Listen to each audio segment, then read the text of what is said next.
লাগতেছে সত্যি কথা। একটা গান ছিল লেচুর বাগানে, এটা যদি লেচুর বাগানে হয় তার শুরু হবে। এখন বলেন তো দেখি, সকাল 10 নায়ক শাকিব খানের একটা সিনেমা এবার নাকি মুক্তি পাবে, তাণ্ডব। এক সপ্তাহ আগে অনলাইনে টিকিট বুক করে রেখেছে যুবক ছেলে পেলে। এখন বলেন তো দেখি, সকাল 10টায় যদি সিনেমা হয়, সকাল 10টায় যারা সিনেমা দেখার জন্য যাবে, এর আগে নামাজ পড়বে কখন? নামাজ পড়ার কি সুযোগ আছে? কুরবানি করার সুযোগ আছে? সকাল 10টা 12টা সারাদিন সিনেমা দেখার জন্য টিকিট বুক দিয়ে রাখতেছে অনলাইনে। যুবকদেরকে বলতে চাই, তোমরা সিনেমা দেখার জন্য টিকিট বুক দাওনি, বরং তোমরা জাহান্নামে যাওয়ার জন্য টিকিট বুক দিয়ে রেখেছো। কথা বল না? আর আমার দেশের মিডিয়া এই যে ঈদ চলতেছে, আমাদের কি কি আমল করতে হবে? এই যে আজকে 9 জিলহজ, একটা রোজা রাখলে অতীত 1 বছর, ভবিষ্যতে 1 বছর, 2 বছরের জীবনের গুনাহ মাফ। সুবহানাল্লাহ বলেন। এই সমস্ত ফজিলতের কথা কোন টেলিভিশনে কি প্রচার হয়? জোরে বলেন, প্রচার হয়? টেলিভিশনের ভেতরে হজের ফজিলতের প্রচার নাই, ইয়াউমুল আরাফাতের আমলের প্রচার নাই, আইয়ামে তাশরিকের আমলের প্রচার নাই। ঈদের 1 মাস আগে থেকে নায়ক শাকিব খানের কি সিনেমা আসতেছে, তাণ্ডবে কি হচ্ছে, কে নায়ক নায়িকা, লিচুর বাগানে কি হলো, কাঁঠালের বাগানে কি হলো, এইগুলো খবর নিয়ে তারা ব্যস্ত। কথা বলেন ঠিক কিনা?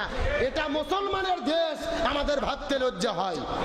আর ইসলামী চ্যানেল ছিল ইসলামিক টিভি, দিগন্ত টেলিভিশন, যেগুলো টেলিভিশনে ইসলামের পক্ষে কথা বলা হতো, স্বৈরাচার হাসিনা বন্ধ করে দিয়েছে।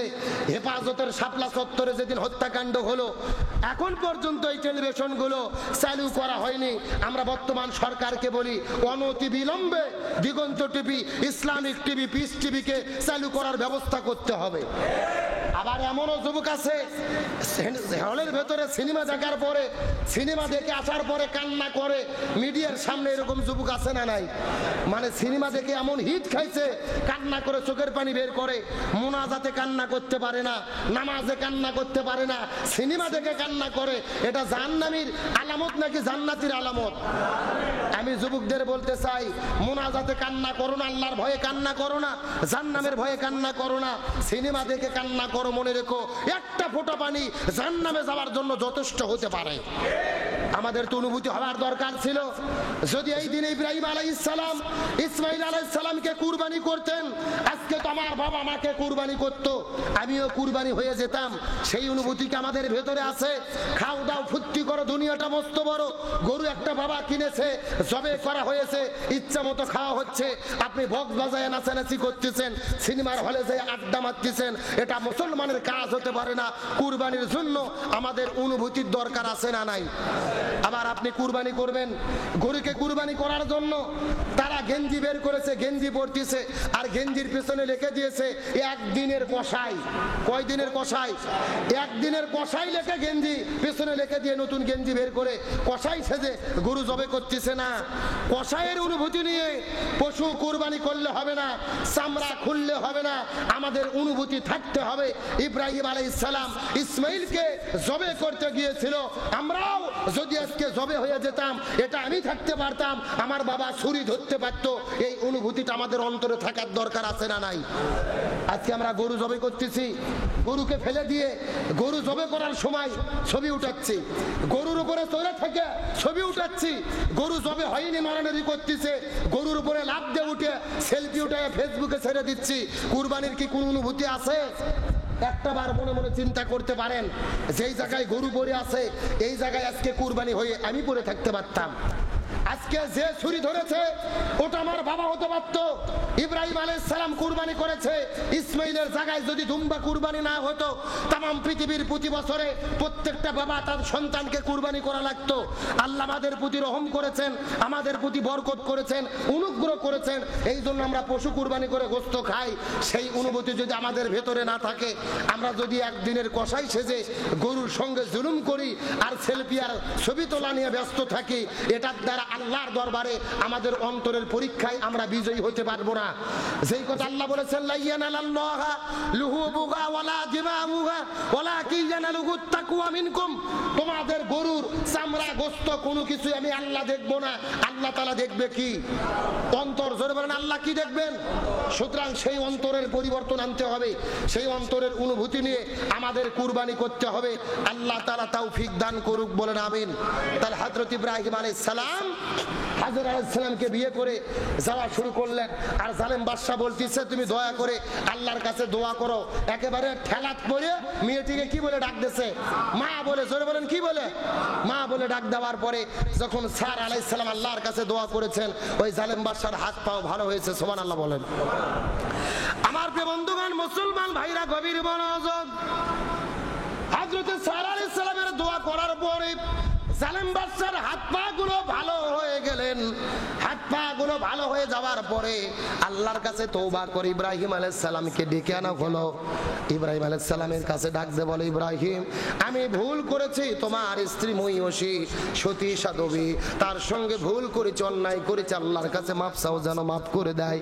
ইব্রাহিম আলাইহিস সালাম বলে, জালেম বাদশা আমার স্ত্রী সারার সঙ্গে ঘরের মধ্যে ঘরের দরজা জানালা বন্ধ করে তুমি যা যা করেছো, তুমি কি কি করেছো আমাকে কোনো কিছু বলার দরকার নাই। ঘরের মধ্যে যা যা ঘটনা ঘটেছে আমার আল্লাহ তাআলা আমাকে সরাসরি দেখানোর ব্যবস্থাটা করে দিয়েছে। আমার বন্ধুগণ, মুসলমান ভাইরা, গভীর মনোযোগ। ওই জালেম বাদশা ডাকতে বলে, ইব্রাহিম তুমি ভালো আল্লাহর পয়গম্বর, তোমার স্ত্রীটাও হলেন নেককার, তোমার মতো ছেলেই আমি জামানার মধ্যে খোঁজাখুঁজি করতেছিলাম। আমার একটা কন্যা আছে, আমার একটা মেয়ে আছে, যার নাম হলো হাজেরা। কি নাম বললাম? আমি আমার মেয়েটিকে তোমার খেদমতে পেশ করতে চাই। ইব্রাহিম আলাইহিস সালাম ডাকতে বলে, তুমি যদি কোনো মেয়েকে দিতে যাও আমি খাদেম হিসেবে গ্রহণ করব না। যদি তুমি তোমার সেই সতী সাধবী সুন্দর রূপবতী গুণবতী পর্দাশীল মেয়েটিকে আমাকে উপঢৌকন দিতে চাও, আমি হাদিয়া হিসেবে নয়, আমার খাদেম হিসেবে নয়, আমি তাকে স্ত্রী হিসেবে গ্রহণ করতে চাই। বলেন সুবহানাল্লাহ। হাজেরা আলাইহিস সালামকে বিবাহ করলেন। আর প্রথমে বিবাহ করলেন সারাকে। স্ত্রী কয়টা হলো? আরো জোরে বলেন। এই দুইজন স্ত্রীকে সঙ্গে করে নিয়ে ইরাক দেশ থেকে চলে গেলেন ওই ফিলিস্তিনের ভেতরে। ফিলিস্তিনে যাওয়ার পরে বসবাস করা শুরু করলেন। ৮৬ বছর বয়স যখন হয়ে গেল, ইব্রাহিম আলাইহিস সালাম আল্লাহর কাছে দোয়া করেন, আল্লাহ রব্বি হাবলি মিনাস সালিহিন, আল্লাহ আপনি আমাকে একটা নেককার সন্তান দেন। ফাবাশশারনাহু বিগুলামিন হালিম, আল্লাহ তাআলা বলে আমি একটা ধৈর্যশীল সবরকারী সন্তানের তোমার জন্য সুসংবাদ দিয়ে দিলাম। হযরত ইসমাঈল আলাইহিস সালাম হাজেরার পেট থেকে জন্মগ্রহণ করার পরে মাত্র কয়েকদিন চলে গেল, হাজেরার পেটের মধ্য থেকে ইসমাঈল আলাইহিস সালামের জন্ম হলো। আল্লাহ ডাকতে বলে, হে ইব্রাহিম তোমাকে পরীক্ষা দিতে হবে, সন্তানকে ফিলিস্তিনে রাখা যাবে না। ওই মক্কার মরুভূমির ভেতরে যেখানে কোনো জনবসতি নাই, মরুভূমির ভেতরে তোমার সন্তানকে ওই জায়গার মধ্যে রেখে আসতে হবে। হযরত ইব্রাহিম আলাইহিস সালাম আল্লাহর কথা শোনার পরে শিশু সন্তান ইসমাইলকে সঙ্গে করে নিয়ে হাজেরাকে সঙ্গে করে নিয়ে চলে গেলেন ওই মক্কার মরুভূমির ভেতরে। ওই মরুভূমির মধ্যে হাজেরার ইসমাইলকে রাখার পরে ইব্রাহিম আলাইহিস সালাম তার উটটা নিয়ে পিছন দিক থেকে ঘুরাইয়া আবার যখন ফিলিস্তিনের দিকে রওনা শুরু করলেন, হাজেরা আলাইহিস সালাম পিছন দিক থেকে ডাকতে বলে, প্রাণের স্বামী এই মরুভূমির ভেতরে জনবসতি নাই, থাকার মতো কোনো ঘর নাই, খাওয়ার মতো কোনো জায়গা নাই, এই জায়গার মধ্যে আপনি কেন রেখে যাচ্ছেন? ইব্রাহিম আলাইহিস সালাম কোনো কথার জবাব দেয় না। তিনবার জবাব দেওয়া না পাওয়ার পরে হাজেরা ডাকতে বলে, ও স্বামী আল্লাহর হুকুমে আপনি কি মরুভূমির মধ্যে রেখে যাচ্ছেন নাকি? আপনার কাছে জানতে যায়। হযরত ইব্রাহিম আলাইহিস সালাম আকাশের দিকে তাকায়া আস্তে করে যখন মাথা নাড়ালেন, হাজেরা আলাইহিস সালাম বুঝতে পারলেন আল্লাহর হুকুমে এই জায়গার মধ্যে রাখা হলো। হাজেরা আলাইহিস সালাম ডাকতে বলে, ও প্রাণের স্বামী আল্লাহর হুকুমে যদি আপনি আমাদের মরুভূমির মধ্যে রেখে যান আমাদের কোনো আপত্তি নাই। যে আল্লাহ তাআলা হুকুম করেছে ওই আল্লাহ এই জায়গার মধ্যে আমাদেরকে হেফাজত করবে।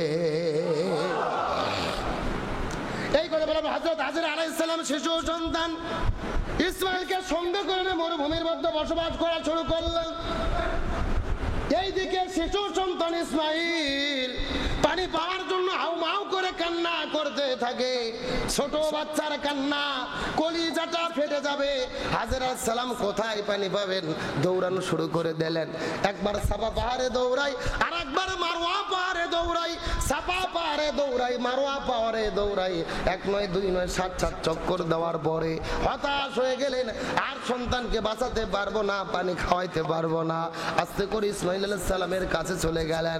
যার পরে লক্ষ্য করে দেখে হযরত ইসমাইল আলাইহিস সালাম তার পা দিয়ে আস্তে করে মাটির মধ্যে আঘাত করেছে, তার পায়ের আঘাতে মাটিটা ছিদ্র হয়ে গেছে, তার মাটির মধ্য থেকে পানি বের হওয়া শুরু করে দিয়েছে। ওই জমজম নামক কূপের ভেতর থেকে পানি বের হওয়া শুরু করলেন। হাজির আলাইহিস সালাম যাওয়ার পরে লক্ষ্য করে দেখে পানিটা বের হওয়ার পরে পুরো মদিনা মক্কার ভেতরে পানি প্রবাহিত হওয়া শুরু করলেন।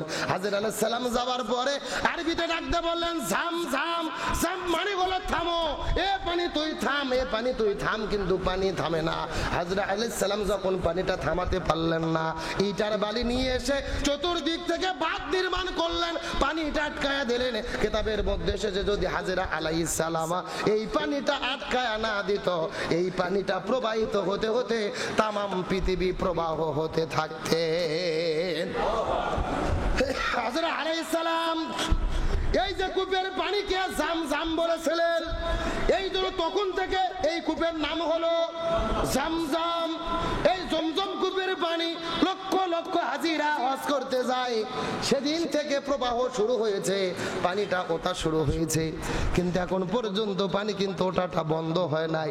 তামাম পৃথিবীর লক্ষ লক্ষ হাজিরা মক্কা মদিনায় হজ করতে যায়, পেট ভরে ভরে জমজম কূপের পানি খায়, আবার তামাম পৃথিবীর হাজিদের জন্য বোতলে বোতলে বোতলে সংগ্রহ করে।